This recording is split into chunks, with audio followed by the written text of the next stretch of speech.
নমস্কার বন্ধুরা, মৌসুমীর হেসেল থেকে মৌসুমী। আশা করি তোমরা সবাই ভালো আছো, আমিও ভালো আছি।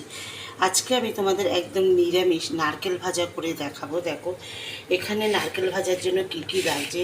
একটা নারকেল নিয়েছি, ভালো করে ধুয়ে নিয়েছি। আর এখানে আছে ডুমো ডুমো করে আলু কেটে নিয়েছি। আর এখানে আছে ঝিঙে। আমি এই ঝিঙে দিয়ে আলু দিয়ে নারকেল ভাজা করে দেখাবো, একদমই নিরামিষ। এটা চিংড়ি মাছ দিয়েও করলে খুব অসাধারণ লাগে। তোমরা যদি ইউটিউব থেকে দেখো তাহলে অবশ্যই সাবস্ক্রাইব করতে ভুলবে না। আর ফেসবুক থেকে যদি দেখো তাহলে অবশ্যই পেজটাকে ফলো করবে। দেখেছো ঝিঙেগুলোও কিন্তু আমি ছোটো ছোটো টুকরো করে নিয়েছি, নারকেলও নিয়েছি, আর নিয়েছি আলু। চলো রান্নাটা শুরু করা যাক। নারকেলটা কুড়িয়ে পেস্ট করে দেখো আমি ফোড়নে দিয়ে দিচ্ছি 5 ফোড়ন আর কাঁচা লঙ্কা চিড়ে নিয়েছি। দেখো তেলটাও গরম হয়ে গেছে। আলু আর ঝিঙেটা কেটে নিয়েছি, ফোড়নের মধ্যে আলু আর ঝিঙেটা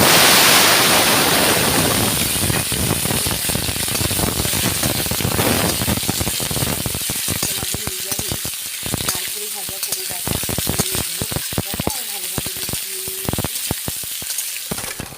মশলা দিচ্ছি, হলুদের গুঁড়ো নিয়ে আর একটু জিরের গুঁড়ো আর তেজপাতাটা তখন দিতে ভুলে গেছি, আমি এখন দিয়ে দিলাম।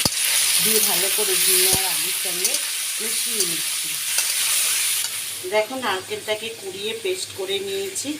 এবার দেখো এই যে এখানে যে ঝিঙে আলুটা রয়েছে সেটাও অনেকটা ভাজা ভাজা হয়ে গেছে।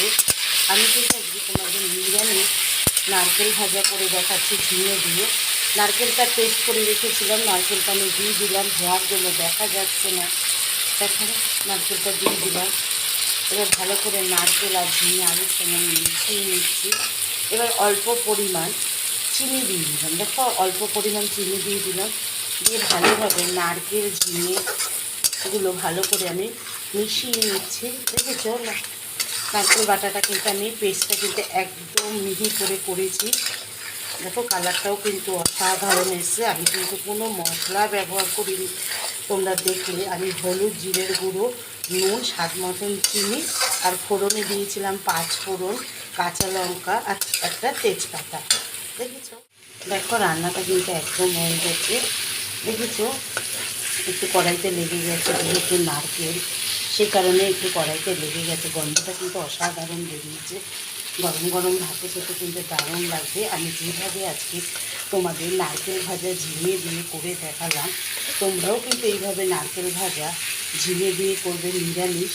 হ্যাঁ, গরম গরম ভাতে খেতে কিন্তু অসাধারণ লাগবে। আমি গ্যাসটা অফ করে দিচ্ছি, ঠান্ডা হলে পরিবেশন করে দেখাচ্ছি। তোমরা যদি ইউটিউব থেকে দেখো তাহলে একদম সাবস্ক্রাইব করতে ভুলবে না। আর ফেসবুক পেজ থেকে যদি দেখো তাহলে পেজটাকে অবশ্যই ফলো করবে। চলো ঠান্ডা হোক, তারপরে পরিবেশন করে আমি দেখাচ্ছি। আমি পরিবেশন করে নিয়েছি। দেখেছো আমি কিন্তু আজকে তোমাদের নারকেল ভাজা করে দেখালাম ঝিঙে দিয়ে।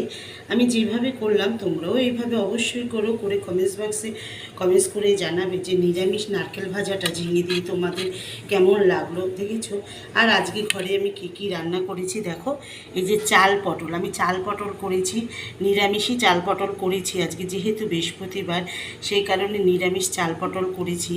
তোমাদের এই চাল পটলের রেসিপি আমি আরেকদিন করে দেখাবো। আর এখানে আছে মটর ডাল, শুকনো লঙ্কা, রাঁধুনি ফোড়ন দিয়ে আমি করেছি। দেখেছো এই যে চাল পটল আর এই যে নারকেল ভাজা।